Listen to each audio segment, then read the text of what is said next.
assunto. Em relação a sessões, por exemplo, os locais de votação, está prevista alguma mudança nesse sentido ou permanece a mesma coisa? Quem votava em determinado local permanece ou está sendo previsto por algum motivo alguma modificação, alteração nesse sentido? Nós já fizemos as alterações que foram necessárias serem realizadas. Nós aqui do cartório, nós representamos o TRE, né, a nível regional, e o TRE representa a Justiça Eleitoral, que é uma justiça de âmbito nacional. Então, nós dependemos de instâncias superiores. Para as eleições de 2010, ainda está muito incerto o número de urnas eletrônicas que virão, porque o TSE ainda não disponibilizou essas urnas. Por conta disso, várias agregações foram feitas, né? Outro motivo... O que são essas agregações? Explicando de forma mais... As agregações são o quê? Por exemplo, as sessões foram de locais, do mesmo local ou de locais diversos, foram agrupadas em uma só, né? Uma junção. Uma junção, isso mesmo. Né? Isso a gente chama de agregações. A maioria dos eleitores já conhece até esse termo, porque as agregações elas sempre são feitas para as eleições. Então, tendo em vista esse número incerto de urnas que virão, e também o fato de no município algumas escolas terem sido fechadas, então houveram mudanças de locais de votação ou então agregações, né? Em determinados sítios que o colégio fechou, a gente transferiu para alguma coisa que tivesse perto, associação de trabalhadores rurais, capelas. Isso vai ser amplamente divulgado.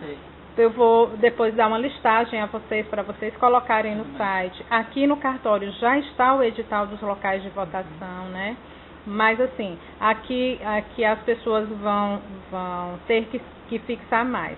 É que os eleitores da canjica agora vão votar no Mocó, porque não tinha mais nada na canjica, então eles vão para o Mocó.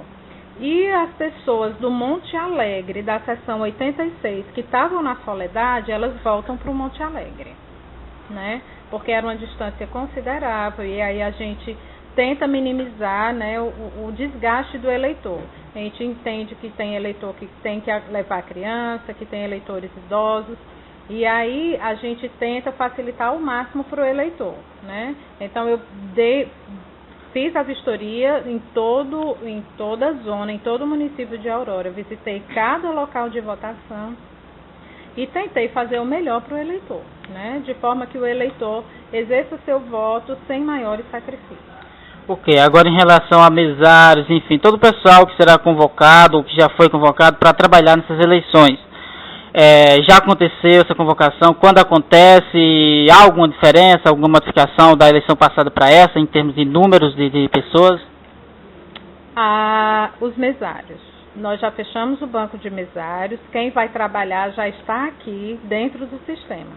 Nós vamos, no dia 28, realizar uma audiência pública. Deixa eu só confirmar a data para você. Dia 29. Agora vamos realizar uma 29 de julho. Uma audiência pública para divulgarmos quem serão os mesários, né? Isso aí é um evento exigido pela lei, certo? Então, até 4 de agosto, as zonas eleitorais elas têm que realizar essa audiência pública para divulgar os mesários. Mas quem vai trabalhar já está aqui no banco de dados. Essa audiência pública é para fazer conhecer quem são os mesários e, em caso de alguma impugnação, alguém entrar com essa impugnação. Mas em números, esses mesários têm? Esses mesários, 316 mesários em 79 sessões. Tá certo. Em relação a reclamações, a denúncias de campanhas irregulares, nós sabemos que as eleições desse ano, por serem eleições gerais, as campanhas elas acontecem principalmente nos grandes centros. Os candidatos não costumam estar bem, eu diria, com grande frequência nas pequenas cidades como a nossa. Apesar de tivemos, na verdade, no último final de semana, uma boa movimentação aqui. Espera-se poucas reclamações nesse sentido, por se tratar de uma eleição geral e diferentemente das eleições municipais? a experiência, a prática diz realmente isso, que as eleições gerais elas são mais tranquilas, né? É tanto que, diferente das eleições municipais, agora a gente não está trabalhando no final de semana, o expediente no cartório é até às 17 horas, nas eleições municipais era até às 19. E em caso de alguma denúncia, como você bem frisou, na semana de 8 às 17 o cartório está aberto para recebê-los e tomar as devidas providências.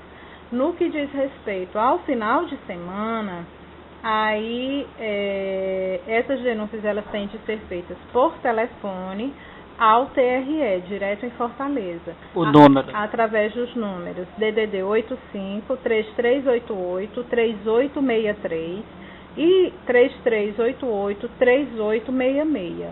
Então, no final de semana, sábados e domingos, as denúncias que dizem respeito à propaganda eleitoral irregular são feitas nestes números, 3388-3863 e 3388-3866. E nós, o juiz e eu, como chefe de cartório, ficamos de sobreaviso. Em caso de necessidade, a gente toma alguma providência de imediato, né? Quer dizer que a denúncia não pode ser feita diretamente por telefone aqui por fórum? Não. Essas denúncias, elas têm... durante a semana, a pessoa vem aqui, a gente toma a termo, e outra, não podem ser denúncias anônimas. Sim. Né? Então, daí a vedação por telefone. Vem aqui pessoalmente, a gente toma a termo, a pessoa se identifica e aí a gente toma as providências. Através desses números que eu citei anteriormente também, apesar de ser por telefone, as pessoas elas têm de se identificar. Anonimamente, não. Ok, já cogita algum tipo de reclamação ou esses dados não podem ser divulgados? Não, ainda nada. Tudo muito tranquilo.